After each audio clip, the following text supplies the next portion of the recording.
Hello students. 15 अक्टूबर को जो मैंने आप लोगों का एमसीक्यू का टेस्ट लिया था, उस क्वेश्चन के मैं डिटेल आंसर को समझा रहा हूँ।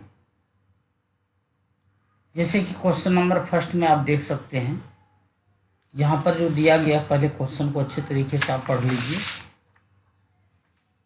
इसमें दिया गया है कि एक्स और वाई से मिलकर के कोई एक कंपाउंड बना हुआ है, जिसमें कि एक्स सभी कॉर्नर्स पर प्रेजेंट है, जबकि वाई सभी फेस पर प्रेजेंट है। आपको पता है कि यहाँ पर जो एक्स होता है, यदि कॉर्नर पर है तो 8 कॉर्नर्स होते हैं, और यहाँ पर कंट्रीब्यूशन 1/8 का होता है।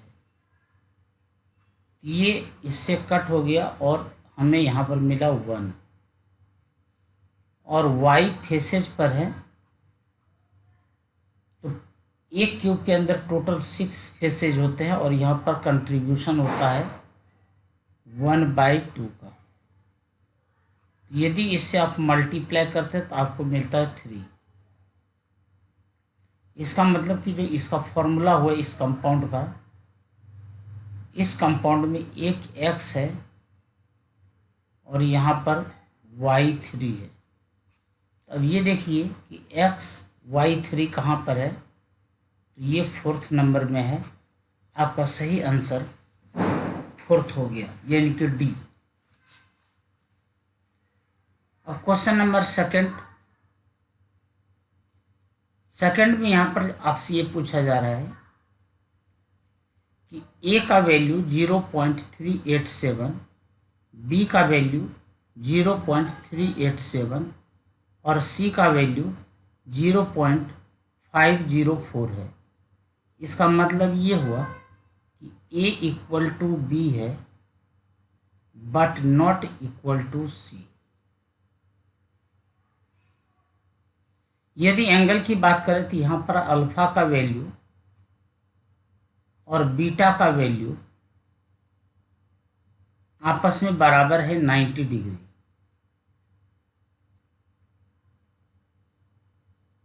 जबकि गामा का वैल्यू यहाँ पर 120 डिग्री है। अब जो 7 क्रिस्टल सिस्टम आपने पढ़ा था, उस हिसाब से देखा जाए तो ये बन जाता है हेक्सागोनल क्रिस्टल सिस्टम। तो हेक्सागोनल क्रिस्टल सिस्टम आपका यहाँ पर है, तो सेकंड का करेक्ट आंसर हो जाएगा बी, यानी कि सेकंड। अब क्वेश्चन नंबर थर्ड की बारी है। यहाँ पर कहा जा रहा है कि NaCl टाइप का कोई क्रिस्टल है, जिसमें कि सोडियम आयन और क्लोराइड आयन, इसके बीच का डिस्टेंस 2.814 एंगस्ट्रॉम है, और इस सॉलिड का डेंसिटी भी आपको दिया गया है। आपको यहाँ पर निकालना है एवोगाड्रो कांस्टेंट।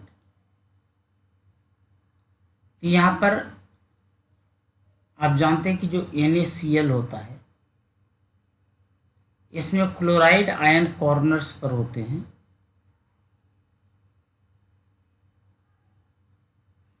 और एज सेंटर पर यहाँ पर सोडियम आयन होता है, और आपको यहाँ पर क्लोराइड आयन और सोडियम आयन के बीच का डिस्टेंस दिया गया है। तो यदि इससे आप डबल कर देते हैं तो आपको इसका एज लेंथ मिल जाता है, यानी कि यहाँ पर हो जाता है A equal to 2 into R cation plus R anion. It means 2 into sodium ion और क्लोराइड आयन के बीच का डिस्टेंस आपको दिया गया है 2.814।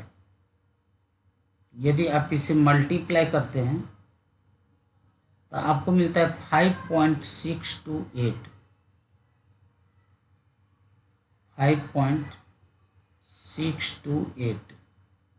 जो कि एंगस्ट्रॉम में दिया गया है, तो ये एंगस्ट्रॉम में हम लोग लेंगे। चूँकि यहाँ पर डेंसिटी का यूनिट ग्राम पर सेंटीमीटर क्यूब है, तो मैं पहले इसे सेंटीमीटर में बदल लेता हूँ। 5.6 इंटू 10⁻⁻8 सेंटीमीटर। मैंने आफ्टर डेसिमल 1 डिजिट तक लिया है ताकि कैलकुलेशन में ज़्यादा टाइम ना लगे। इस बात का आप ध्यान रखेंगे।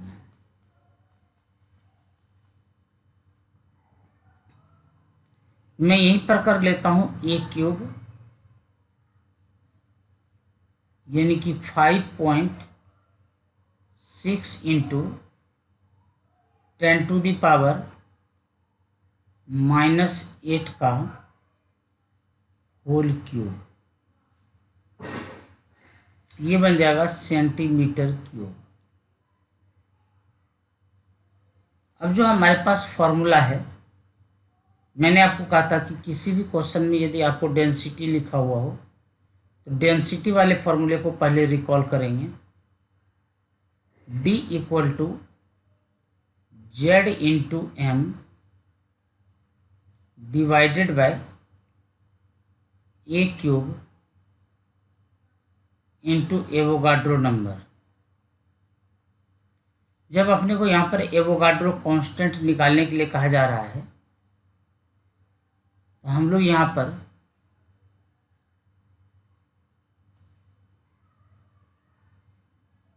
Na का वैल्यू निकाल लेंगे इस क्वेश्चन के अकॉर्डिंग। Na इक्वल टू मिलता है Z into M divided by A cube into D। अब NaCl FCC टाइप का होता है। Z इक्वल टू यहाँ पर 4 हो गया। सोडियम क्लोराइड का मोलर मास 58.5 होता है। A क्यूब का वैल्यू आपने ऊपर में कैलकुलेट कर लिया है। आप इसे यहीं पर मल्टीप्लाई करके लिख सकते हैं। 178 इंटू 10⁻⁻24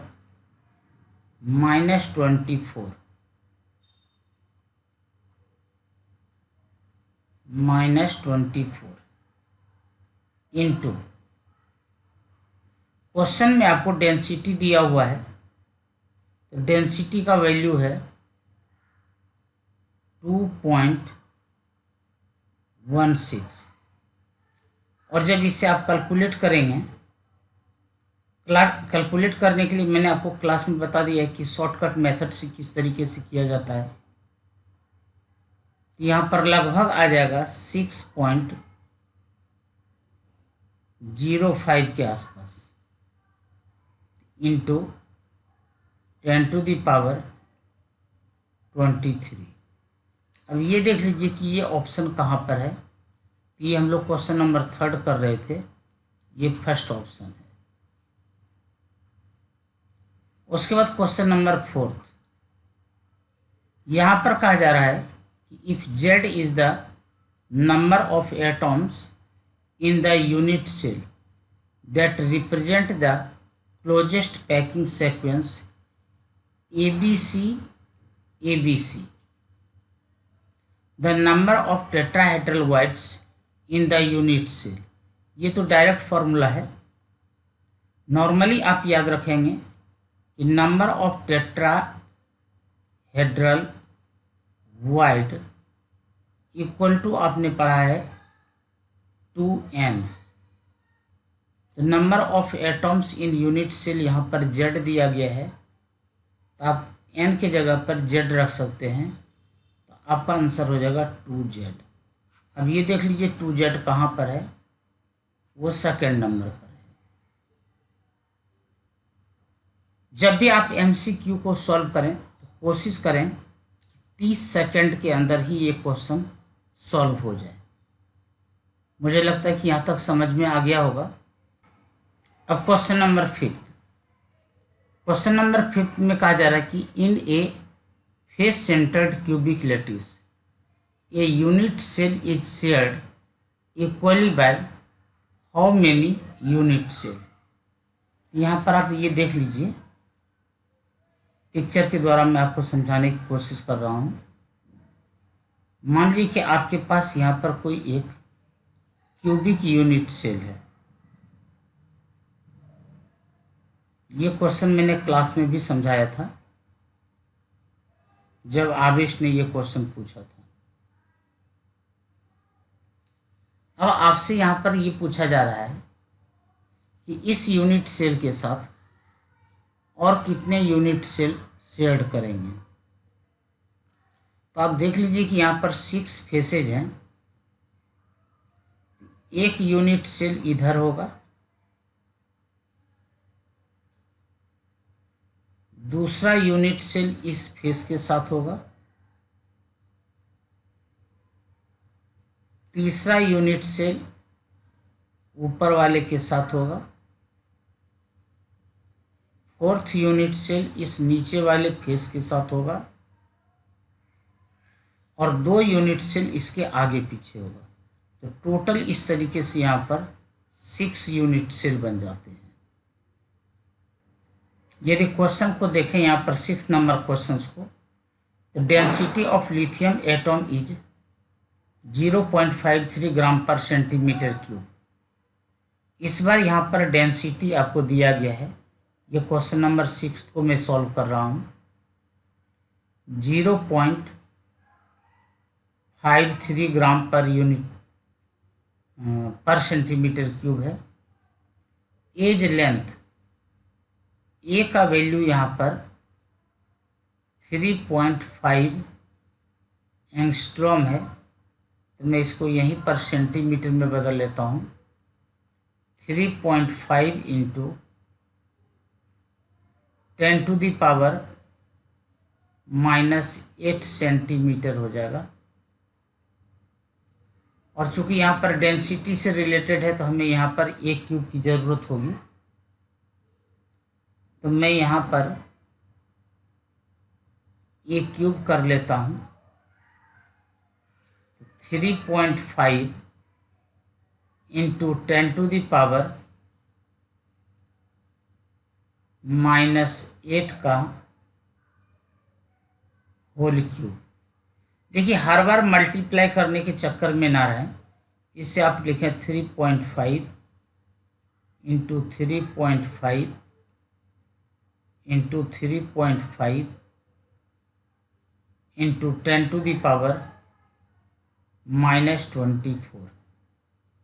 ऐसा मैंने क्यों किया कि मुझे क्वेश्चन के अंदर कुछ और नज़र आ रहा है जो कि यह डायरेक्ट कट जाएगा।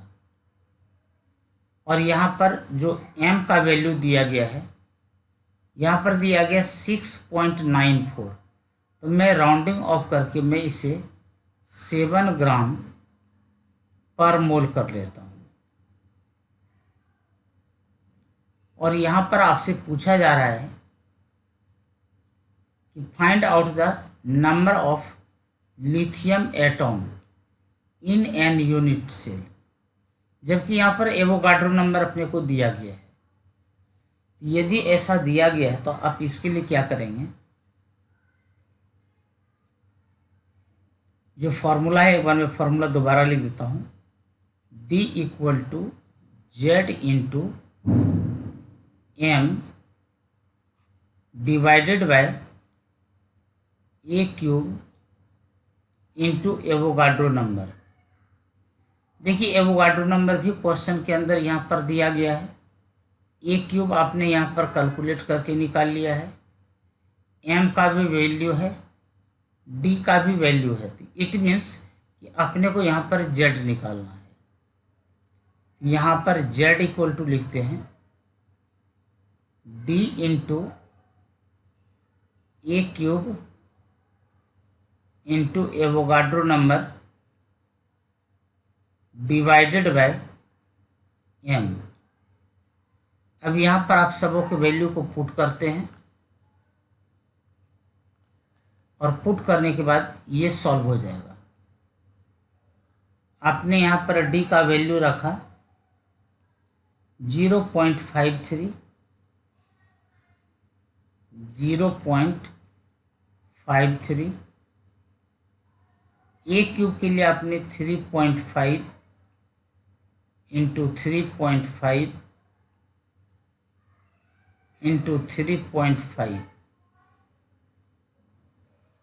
और इंटू 10⁻⁻²4। एवोगाड्रो नंबर दिया गया 6.02 इंटू 10⁻+23 डिवाइडेड बाय m का वैल्यू हमने राउंडिंग ऑफ करके यहाँ पर 7 लिया था। अब ये इससे कट हो गया, यहाँ पर 2 आ गया। अब इससे आप सॉल्व करते हैं तो लगभग मिलेगा 1.923 के आसपास।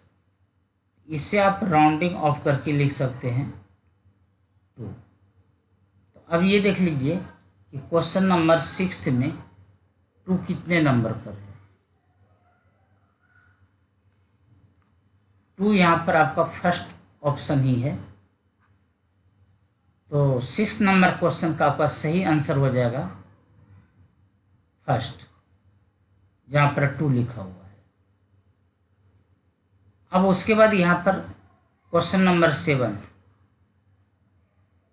क्वेश्चन नंबर 7 को सॉल्व करने के लिए आपको ये पता होना चाहिए, जो मैंने आपको पढ़ाया था कि क्लास में, कि क्रिस्टल 3 टाइप्स के होते हैं। एक होता है ए बी टाइप, और ए बी टाइप के अंदर भी 3 मैंने बताया था, NaCl टाइप, ZnS टाइप और CsCl टाइप। दूसरा मैंने बताया था AB2 टाइप। AB2 टाइप में CaF2 आ जाएगा, और एक मैंने आप लोगों को बताया था A2B टाइप, इसके अंदर आ जाएगा Na2O।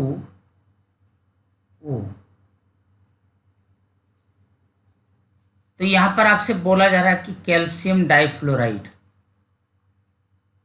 यानी कि ये वाला कंसेप्ट आपको यहाँ पर उठाना है।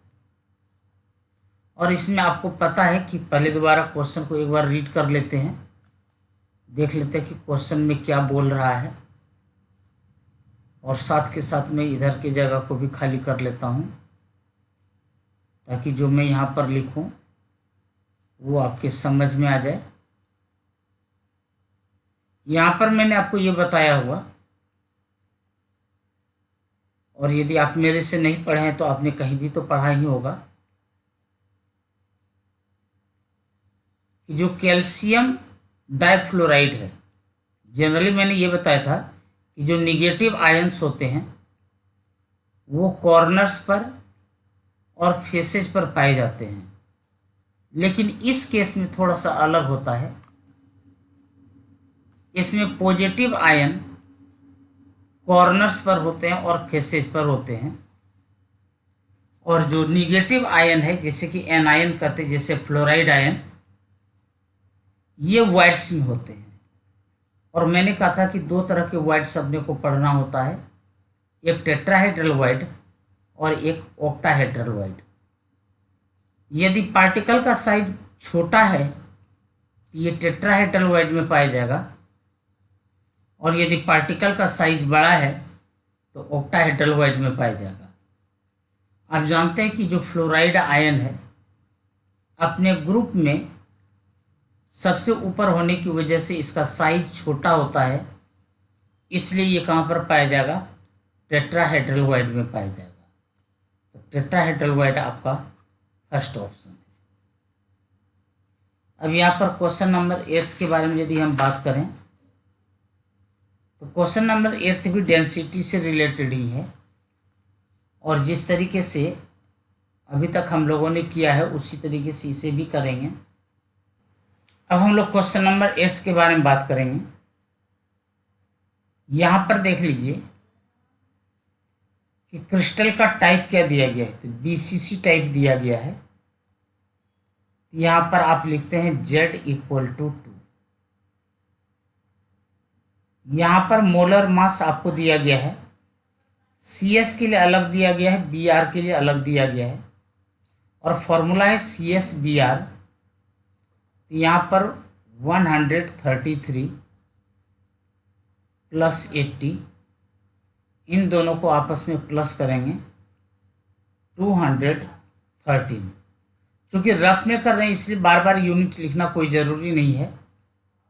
हाँ, यदि यही आप बोर्ड के लिए कर रहे हैं तब तो आपको यूनिट लिखना ज़रूरी है, इसलिए मैंने केवल यहाँ पर नंबर लिख लिया है। ऐसे इसका यूनिट ग्राम पर मोल होगा। उसके बाद यहाँ पर एज लेंथ यहाँ पर 436.6 पिकोमीटर है। तो मैं यहाँ पर डायरेक्ट इसको कैलकुलेट कर लेता हूँ। इस पिकोमीटर को मैं सेंटीमीटर में कन्वर्ट कर रहा हूँ और डेसिमल भी मैं शिफ्ट कर रहा हूँ। 4.366 × 10⁻⁻8 सेंटीमीटर। ये आपको यहीं पर क्यूब कर लें तो आपको मिलेगा 4.4 × 10⁻⁻8 का होल क्यूब, और ये बन गया सेंटीमीटर क्यूब। और इस क्वेश्चन में आपको यहाँ पर एवोगाड्रो नंबर दिया गया है और डेंसिटी कैलकुलेट करना है। तो D = Z × M, ये आप नहीं लिखेंगे, ये आपके समझ में आ जाए इसलिए मैं बार बार लिख रहा हूँ। A³ × Avogadro number. यहाँ पर Z का वैल्यू 2 है, M का वैल्यू 213, और यहाँ पर जो एवोगाड्रो नंबर आपको मिला है, यहाँ पर जो एज लेंथ आपको मिला है, इससे आप कैलकुलेट कर लेंगे। मैं डायरेक्ट यहाँ पर लिख रहा हूँ 4.4 का whole cube into Avogadro number है 6.02 इंटू 10⁻⁻1। मैं यहाँ पर ऐसा कर लिया कि जब आपने इसका होल क्यूब किया होगा तो यहाँ पर 10⁻⁻24 आया होगा, और यहाँ पर एवोगाड्रो नंबर के साथ 23 रहता है। तो मैंने यहाँ पर इसको डायरेक्ट 10⁻⁻1 लिख लिया है, इसलिए आप पजल ना हो। और जब इससे आप सॉल्व करेंगे तो लगभग ये 8.2 के आसपास, ये 25 के आसपास आएगा। यहाँ पर क्वेश्चन को जरा समझिए। यहाँ पर ये कहा जा रहा है कि structure of A mixed oxide, structure of A mixed oxide is cubic close packed CCP। यानी कि जो ऑक्साइड है इसमें 3 चीज़ हैं। इसमें एक तो A है, दूसरा B एलिमेंट है, और तीसरा ऑक्साइड है। A और B 2 मेटल हैं। ये जो ऑक्सीजन है यानी कि ऑक्साइड जो है ये CCP पर है, यानी कि सभी कॉर्नर्स पर और सभी फेसेज पर। और यहाँ पर आप देख सकते हैं जो मेटल B है ये ऑक्टाहेड्रल वाइड पर है। यहाँ पर OHV लिख देता हूँ। और जो मेटल ए है 1/4 ऑफ द टेट्राहेड्रल वाइड्स पर है, यानी कि 1/4 ऑफ द THV। अब यहां पर देखिए, आप इसके लिए लिखते हैं 1/4, सॉरी 1/4 है, ये 4 से 4 कट हो गया, आपको यहाँ पर मिला 2, यहाँ पर मिला 4 और यहाँ पर मिला 4, इसमें से 2 कॉमन हो जाएंगे तो 1 मिलेगा, यहाँ पर 2 मिलेगा और यहाँ पर 2 मिलेगा। फॉर्मूला आपका बना AB2 और O2, इस हिसाब से आपका फॉर्मूला हो जाता है सेकेंड, AB2O2। ये इस बुक के अंदर जो था आंसर गलत दिया हुआ था, ये आप अपना सुधार लेंगे। यदि और भी कोई डाउट्स हों तो कमेंट सेक्शन में आप कमेंट करके मेरे से पूछ लेंगे। Thank you.